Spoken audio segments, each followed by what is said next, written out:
Hey guys, welcome back to another episode of Insomniac Sports. We've got Nick Jackham back once again. We're here to talk about the NFL Draft, and as we're recording this, that is tomorrow. So by the time this is posted, tonight. Let's go. So, Nick, I think we're at a general consensus of the first two picks because everybody pretty much has the same two picks. Do we even really need to talk about it? Just to make sure, who do you have as your first two picks? Well, I had the Jaguars. Mixing it up a little. Felipe Franks out of Arkansas. Perfect. No. Trevor Lawrence, Zach Wilson. It's just like... Okay, so we're on the same page for that. I think most of the country is. So we'll go ahead with pick number 3 with San Francisco. Who do you have going to San Francisco and why? See, I'm just going off of the betting odds because, from what I read, the scouting department wants Trey Lance. Shanahan wants Mac Jones. He's like this offensive guru or whatever you want to call him. So I got the Niners taking Mac Jones. I put Justin Fields just because I feel like they could feel the pressure. When they didn't show up to his first pro day, people were like, "What's wrong with you? He's a generational talent. Why didn't you go?" And then they went the second time, and they're like, "They're not going to take him because they don't like black quarterbacks, huh? That's it, isn't it?" And so, they're playing the race thing with it, too. I feel like Shanahan probably has a reason of why he didn't go to the first pro day. Probably went to the second day just because, what else is going on. But I put Fields just because I feel like they're going to feel pressure to do so. I feel like they could take Mac Jones, Trey Lance, or Justin Fields at that pick. It's kind of a toss-up at that point. Well, honestly, I don't really get it. I think Fields is, really good. I have him, right below Lawrence. I think he's better than Zach Wilson. But, for whatever reason, the guy keeps falling. I don't know. It doesn't make sense to me, man. Well, we'll find out tomorrow. So after that, we have Atlanta, and I have tight end Kyle Pitts going to Atlanta. He's been getting a lot of hype lately that he could potentially be their next Julio in a sense because he's just that good. Yeah. Along with the rumors that they might be trading Julio to free up a huge amount of cap space so they could even sign their draft class. Yeah, now how messed up is that? That's wild. But this, like we said in the last episode, this is a cap casualty year. Yeah, that's why with all the killing everybody and everything, it's just been brutal. But I got Pitts as well because Okay. I think he's the best player in the draft that's not Trevor Lawrence. So it's just because Trevor Lawrence is generational Andrew Luck, Peyton Manning quarterback coming out Then I got Pitts. I'm a big Florida football fan. The Gators. Okay. So I watched a lot of this. A little biased, but the guy's a beast. He runs a 4.40. He's huge. He can run a play on the outside. He can do everything. There's no one there's no one in the league who can do what he does for a tight end. Maybe Kittle or something. But if Kittle's in the draft class, I think we can both agree that's a top 5 pick. The guy's a beast. Right. Didn't know it at the time, but now we know. Now we know. So after that is Cincinnati, and this is a pick that a lot of people thought they had nailed down for a long time, and then Joe Burrow said, how cool would it be to get Jamar Chase up here? So I still have them taking, and I believe you say it, Penei Sewell. Yeah.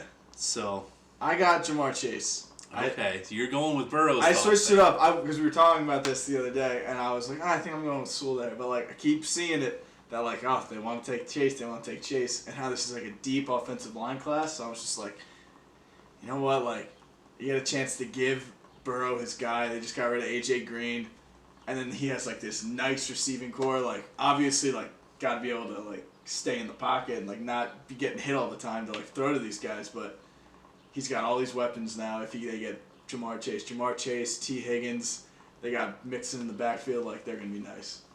Yeah, I think that pick could probably go either way with Chase or Sewell. Yeah, I think those are the only two there. Or I guess Pitts if you were to somehow, because they say Atlanta might take if Atlanta doesn't take him, so.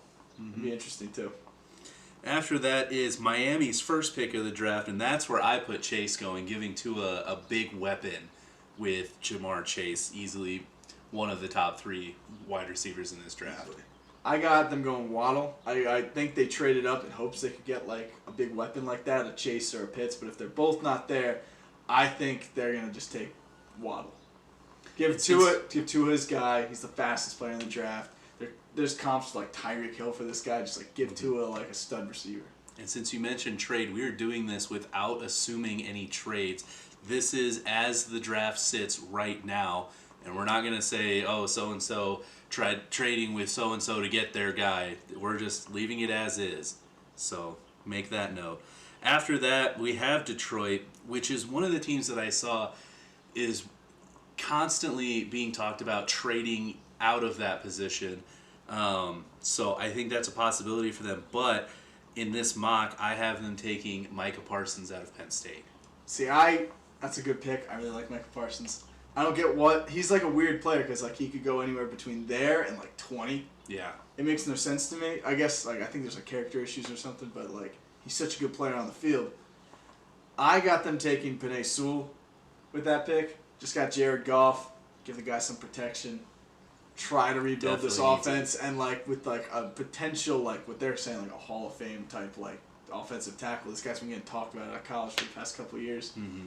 Just get him like you're locked up with like a left tackle for the next like decade with this guy. I think they're just gonna do that. And next we have Carolina, and since I already had Sewell picked, I had them taking Rashawn Slater to give Sam Darnold some more depth at the O-line and hopefully a solid O-line that he hasn't had in New York. Speaking of that, they just traded Teddy Bridgewater today to the Broncos. They did indeed. I was going to hit that when we got to Denver, but yes, Bridgewater went to Denver for a 6th-round pick. Yeah, I think it was just that's kind of weird. Like, well, I mean, they know. I don't get the Denver part of it, but the Carolina part of it, they're just committing to Darnold. But I think they're going to go in a little bit of a different direction. I got them taking J.C. Horn, corner out of South Carolina. Okay, I think he's a dog. I like him a lot. He's such a beast.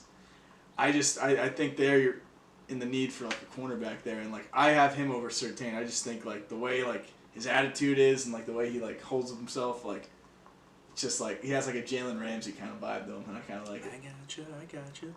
So then after them is Denver, and I still believe in Drew Lock. I'll put that out there, but I do have them taking Trey Lance with this pick. That's what I got too. Okay. Which like the Bridgewater thing kind of throws me for a loop because it's just like kind of like now they're gonna have like if they do that it's like 3 quarterbacks, but it makes me wonder now that they picked up Bridgewater, are they going to try and trade Locke to get more picks, take Trey Lance here, and then have Bridgewater as the veteran backup to, they can both go at it at camp. If Trey Lance isn't coming along, you've got Bridgewater that can pick up the slack, or if Lance gets it, then you have a guy that can, still be a playmaker just like Lance is, behind him in case something happens. That's not a bad idea too, because like he's only played 1 season of football and then like 1 game before NDSU was like, we're gonna play a spring season instead. So it's just like I feel like the guy needs to develop a little bit because like he's only played like 12, 13 total games. Just like I mean he's been incredible in all of them, but like. Well, actually, I believe with the playoffs included, it would be about 18 games, I think. Man, that's what I thought. Something like that. Still. Yeah. I think they give him a year to like get together. Like, I think he needs that, and Bridgewater would be a good gap guy for that. Oh, for sure. Then after that, we have Dallas, and that's where I have Patrick Surtain II going because they need help in that secondary, and Dallas seems to like Alabama guys, especially in that secondary. No, that's who I got too. He's really good, and I just keep every time I look at a mock draft, I just see Surtain to the Cowboys, and it's like they're speaking it into existence. I just think it's gonna happen. Like at this point, like every time you blow up a mock, it's just Surtain to the Cowboys. I just think it's a lock at this point. It just seems like it's gonna happen. It makes me wonder if NFL executives look at these mock drafts sometimes because they just don't know who to take, and they look and they're like, "Oh, that's who they think we should take." Yeah, let's go ahead and do it. Because like every fan's just like expecting it at this point, just like, oh, so we're gonna probably take Patrick Surtain. Right. And especially if they do something else, it's just like, what are you guys thinking? Like it's just weird at that point. And especially when it's like this, where a lot of mock drafts have them taking Surtain for every pick. Yeah. So let's see. Then after that, we have the Giants, and I have them taking the Michigan edge rusher Kwity Paye. That's a good pick because it's funny. I have them taking edge rusher too, but. It's from my friend, because I'm from New Jersey, a lot of Giants friends. They keep telling me, they're just like, hey man, like, there's this guy that we keep getting talked about because there's talks of them trading back, but like they're so high on this guy, they might just take him at 11. Sort of a reach. I got Azeez Ojulari. I keep messing up his name. Azeez Ojulari from Georgia. Yeah. Luke's big on him. Luke's our coworker. Very good. And I don't really know a lot about him, but like I keep like every time we read about the Giants now, it's just like, oh, they're getting linked to him or like Kwity Paye, and it's a little biased with this next pick because this is the guy I want the Eagles to pick. So who do you got the Eagles picking? Because I got them taking Devontae Smith, who I really think could go to the Giants. But man, I really want him. He's so good. Like that's I like who him a I lot. have the Eagles taking too, because I feel like they're going to keep that trend of picking up receivers until they work, and with Smith being easily one of the top three, probably one or two receivers in this draft, with him falling all the way to Philly, I think they easy choice for them if he is there to just take him right then and there. I hope so, because they need a number one guy. Like, it's just, they can't work with what they got right now. They need a guy, and he's a volume receiver. All he does is just, like, he's a good route runner, catches balls.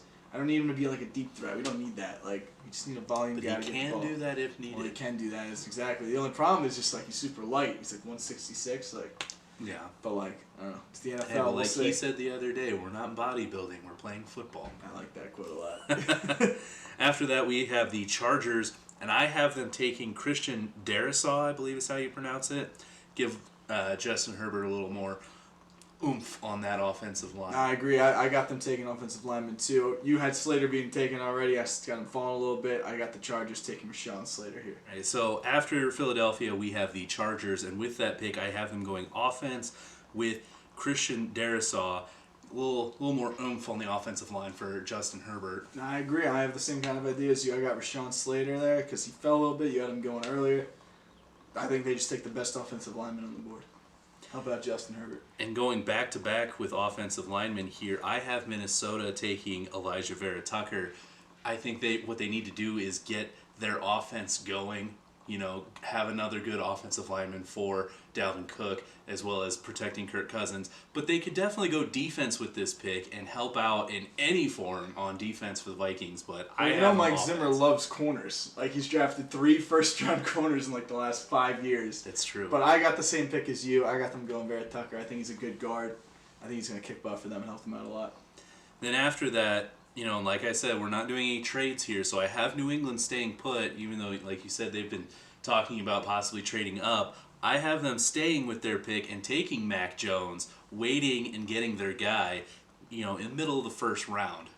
Well, since we can't do trades, I would have the Patriots potentially moving up, but I got them taking Justin Fields here. I got them slipping a little bit. He's the guy who I just got falling. I just think the Patriots are taking their quarterback of the future this year. And then after that, we have Arizona, and after the departure of Patrick Peterson, I figure Arizona needs a big secondary figure, so that's where I have J.C. Horn going, is to Arizona. We're on the same wavelength right now, Link. Because I got them taking Caleb Farley. I know he's got some injury concerns, but he's a big corner. It was the same logic for me. They just lost Patrick Peterson. I think they're going to try to find a new guy to match up with Byron Murphy. I got them taking Caleb Farley. Same deal. I just think they take the best corner on the board. We're on the same minds for what position, but not quite the same guys all the time. Same kind of thinking. After that is Vegas, and they've had a rough defensive go lately, and I figure why not shore up that secondary a little bit more. I know they signed a couple free agents, but I have them taking Trevon Morig, the safety out of TCU, to help them out a little bit. I agree that they need defensive help, which is why I got them taking who I think is the best defensive player in the draft. But like I just keep seeing him falling in like these mocks and like all these reports I keep seeing about him. Micah Parsons. I got them taking him. He's just gonna anchor that defense, sit right in the middle. Like he'll be a beast for them. I feel like linebacker is a position in this draft that could either go right away or fall to like the 20s. There's just because it's weird. It's like there's Parsons and then there's like all these other guys who are like kind of like late first, like early second that are like. There's like 6 of them I could name. It's just like, it makes no sense. It's such a weird position. Definitely an odd one this year. And then after that is Miami's second pick. And I have them going offensive line with this one. They took their weapon with their first pick with Jamar Chase. The second pick, I have them taking Tevin Jenkins out of Oklahoma State. Okay. Help protect Tua a little bit while he's throwing deep to Jamar Chase. I got them, since they went offense that first time, I got them going defense. Sure up that D-line, they take Kwity Paye. D-end, edge rusher. Just start getting a guy who can help attack the quarterback. All right. So then after that, the football team, I think they have a number of ways they could go with this. I've seen a lot of mocks going wide receiver at this pick. I've seen quarterbacks and a potential like a couple of them at quarterbacks Justin too. Fields for them, yeah. Right, whoever, one of those top 5 guys if they happen to fall that far, which I wouldn't blame them if, Mac Jones or Trey Lance ends up falling that far. Might as well. I mean, with Fitz as your starting quarterback, and I feel bad. Forget the guy's name. Taylor Heineke. Heineke. Yeah, come on, like those aren't the future of the team. If you can get one of those guys, like why not make a move and like move up for one of them?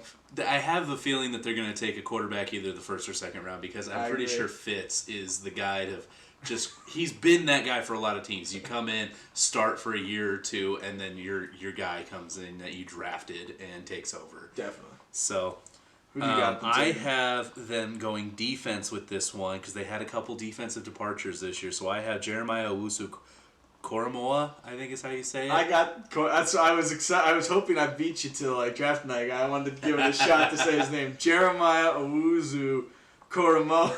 Linebacker out of Notre Dame. I got him taking him too. All right. See, now we're getting it.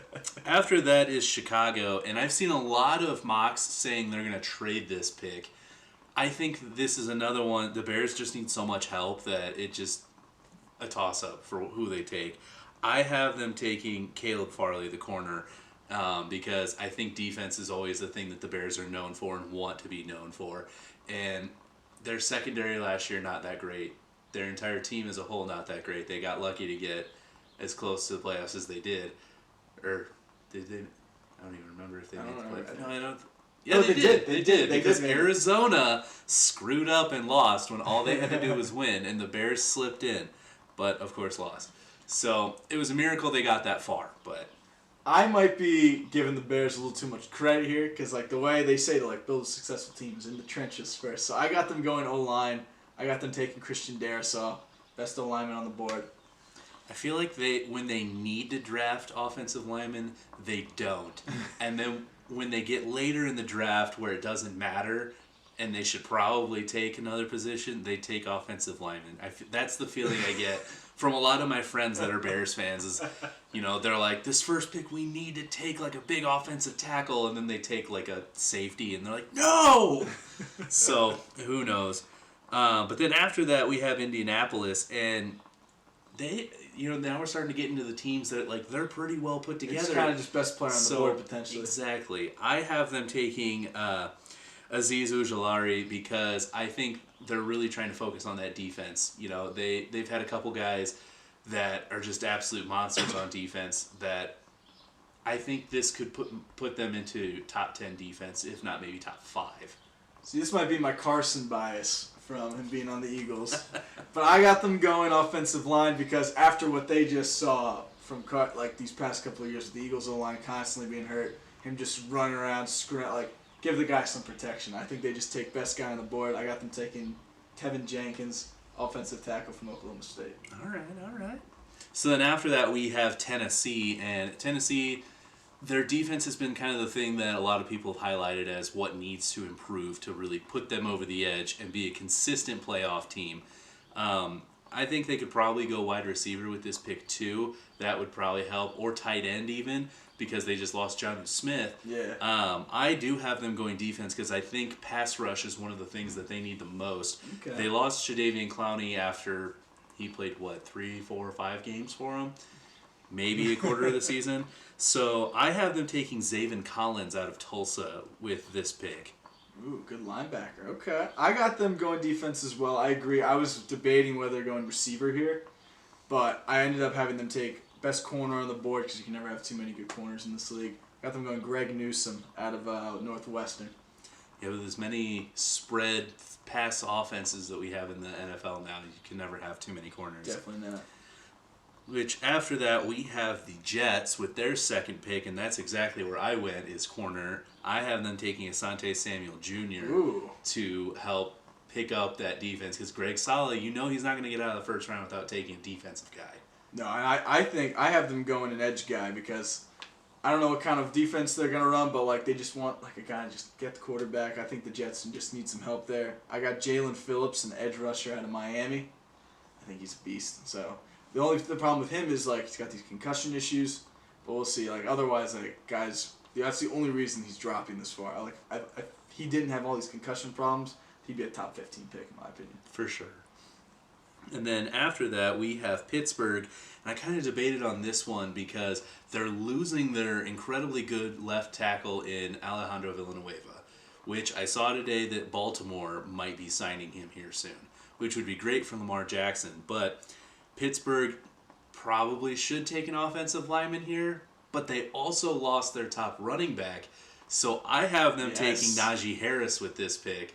You got to have your 3 points of attack: quarterback, running back, wide receiver. And they already have 2 wide receivers. Big Ben's coming back. You need a running back. I have the same thing. I got Najee Harris. And I think, like, because it's Big Ben's twilight years, how many more years we got of this guy? Right. I think you just give him a good running back, just help him out, just give him one last push to, like, potentially, like, compete for a Super Bowl. Might as well. After that is Jacksonville's second pick. Yes. And after losing 2 wide receivers this year to free agency, I have them taking a wide receiver to help out Trevor Lawrence with Jalen Waddle. Expected to be the fastest guy in the draft. You didn't have Waddle get picked yet? I didn't even notice that. Nope. Wow. What's with the drop? Can you explain that? I just feel like there's other options for teams to go. Like, there's so many wide receivers in this draft, it feels like, that they can wait a little bit. Because, at this point, you still have Rashad Bateman and Kadarius Toney. And, there's plenty of other guys. So, hit on your first couple picks with team-fixing kind of guys. Like, guys that you can plug in and start right now to really help out. And in Jacksonville, they lost Keelan Cole, and I can't remember who the other receiver is. So they need offensive weapons for that'd be a Trevor great Lawrence. offense because it'd be Laviska Shenault, Marvin Jones, and Jalen Waddle. That'd be quite the combo. Yep, so that's who I have going there, because he happens to still be there at this point. I got them going the opposite side of the ball. I got them taking Trayvon Moehrig, safety out of TCU, he mentioned before. I just think he's a little spark plug. I think he's a beast. And then after that is Cleveland, and Cleveland has built a lot through free agency this year. Yes. It was kind of difficult to pick where they were going to go. I didn't think they necessarily had a glaring issue. I know one of those issues was safety, but they have Grant Delpit coming back off of injury this year, so he's expected to be the starter and be really good. If I recall, they signed another safety at some point, so I think they have that locked up. I had them taking defensive tackle Christian Barrymore at this point. I kind of been going in the same direction. I got them shoring up that front seven after they just added Clowney. I got them taking Zaven Collins, linebacker out of Tulsa. Okay.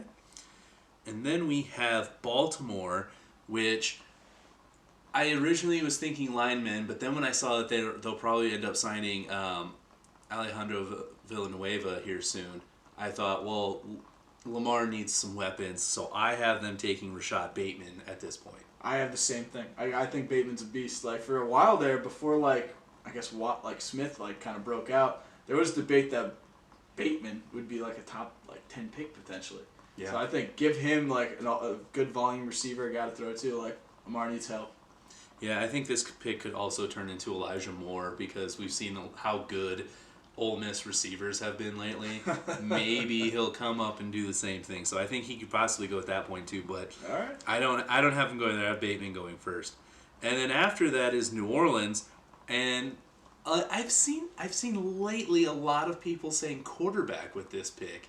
That'd be very interesting. I don't know who they would take at the end of this first round because after those top 5 guys, the rest after that. A lot of people are saying late second round, third round type of guys.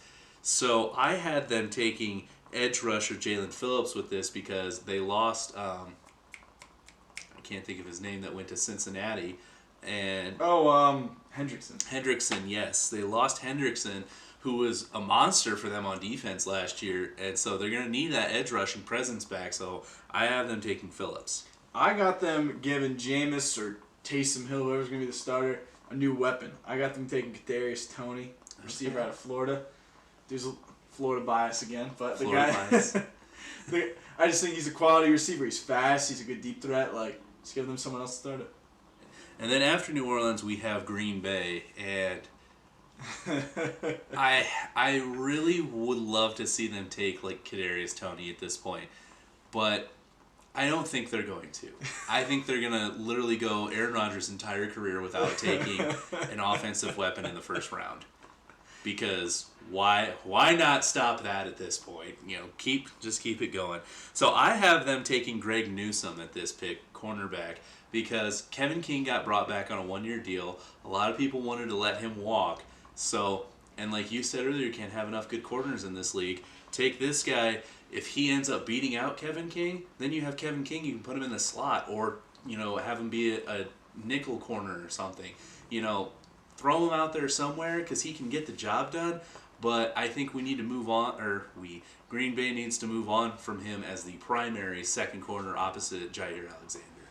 I got a pick who I think you'd really like, Glade. This guy led the FBS in receiving yards from the slot. I got them taking Elijah Moore, the Ole Miss receiver. Okay. I think that would be incredible. But once you said that, I kind of was thinking the same thing. That would be pretty out of the realm of the Packers, to take a receiver like that in the first round. Yeah, the only offensive players they take in the first round are linemen. So, so I got Elijah Moore. I think that'd be a hit. All right. So then after that we have Buffalo, and I thought Buffalo, like I said earlier, we're getting into those teams that don't really have glaring issues for the most part. So I thought maybe defense for this one, because they seem to want to be building that good defense there, because that can be their good mainstay in Buffalo. And then I thought maybe offensive linemen, because they want to get the ball rolling a little bit. And then I was like, well, I don't know. They seem to be slinging it a lot with Josh Allen. So I have them taking Rondale Moore with this pick. Give him another weapon, because they lost John Brown. And, Cole Beasley, I'm pretty sure he got hurt last year and didn't play a whole lot last year. Outside of that, who do they really have as a wide receiver? No, that's fair. That's a good point. I got them taking Greg Rousseau, the edge rusher out of Miami. And that's only because, this team doesn't have very many needs.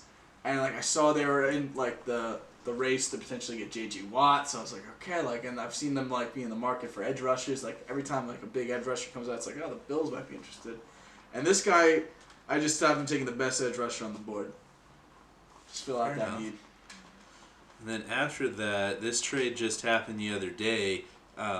Baltimore sent Orlando Brown to Kansas City, so Baltimore now has 2 first-round picks. And to replace Orlando Brown, I have them taking, not necessarily replace Orlando Brown, I should say, but help offensive line. I have them taking Landon Dickerson at this point. That's who I got. I got the same thing too. He's an interior guy, just set up the run game. I just have them buffing that O-line a little bit. I think there's so many O-linemen in this draft that I think they could probably go Landon Dickerson here and then take a tackle later on. Exactly, and this is why I think the Bengals are definitely going Jamar Chase. There's I think it's just helping them out, get this stud guy, and then they have one of the top picks in the second round. Just take another tackle. I think that's their play. That's a good point. And then Tampa Bay, they really haven't lost anybody. So I just had them taking offensive lineman Alex Leatherwood, because why not? You can't have enough. With Tom Brady in his old age, you got to have enough linemen to be able to protect the guy. So why not get another one? I have them taking Christian Barmore. I just figured after that edge rushing performance we saw in the Super Bowl, just add another defensive tackle to that line. Just keep sending them. Keep sending them. So I ended mine after the first round. Did you have yours going any further than that? That's all I got. That's it. All right. So some of the notable guys that'll probably end up going day 2. Kyle Trask, heard possibilities of him going to the Saints in the second round. Kellen Mond, quarterback at Texas A&M. Let's go. I kind of forgot that he was even in this draft until recently.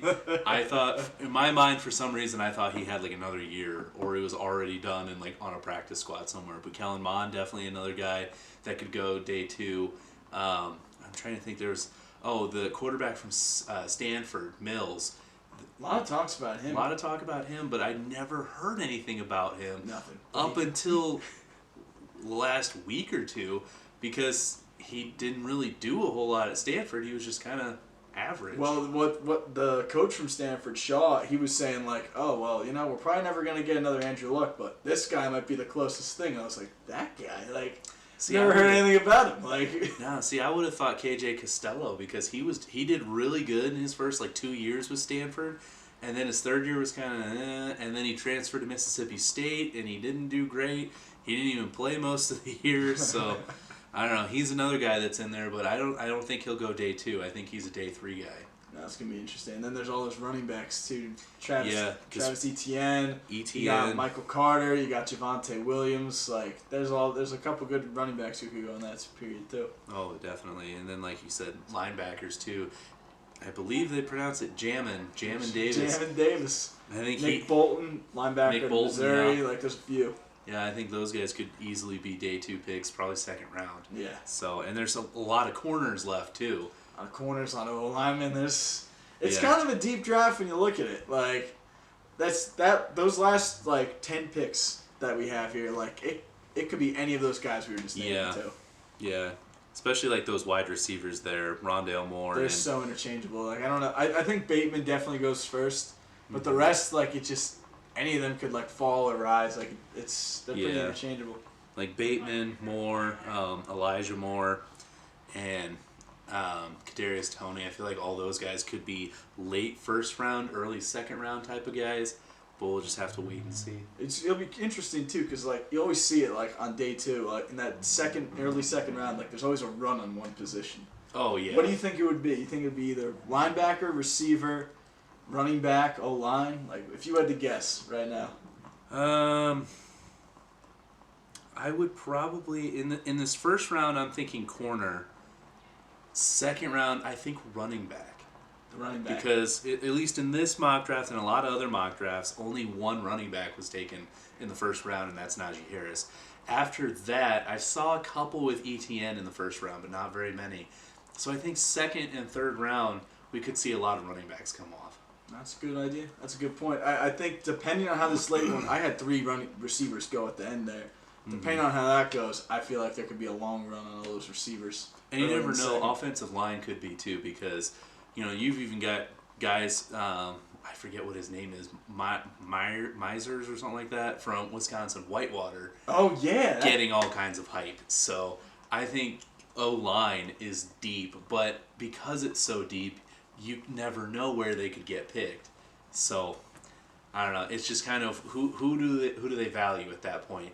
And a lot of people say don't take a running back in the first round. So that's why I always feel like a lot of running backs go second, third round. That's a good point.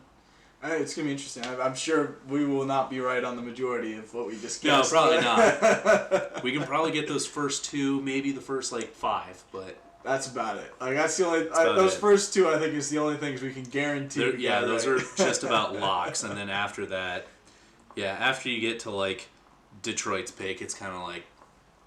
Yeah, it's funny because for Trevor Lawrence, I saw to win $10,000. If you wanted to bet on Trevor Lawrence going to the Jaguars, if you wanted to win $10,000, you'd have to bet $1 million. Oh my gosh, not worth it. No, unless you have that much money to just sling around I'll just win $10,000. Yeah. Jeez. Well, like I said at the beginning of this, as we are recording right now, the draft is tomorrow night. When this will be posted, the draft will be tonight. So follow on Twitter. I will be live tweeting every first round pick, and I will try to tweet as many second, third round picks as possible too. But I usually just end up retweeting Ian Rappaport's block of picks. It's not a bad move. So keep up with us, Nick. Glad to have you back again. We'll have to reevaluate how our drafts went. Have a little discussion. Yeah. So check us out next time, guys, and happy NFL Draft 2021.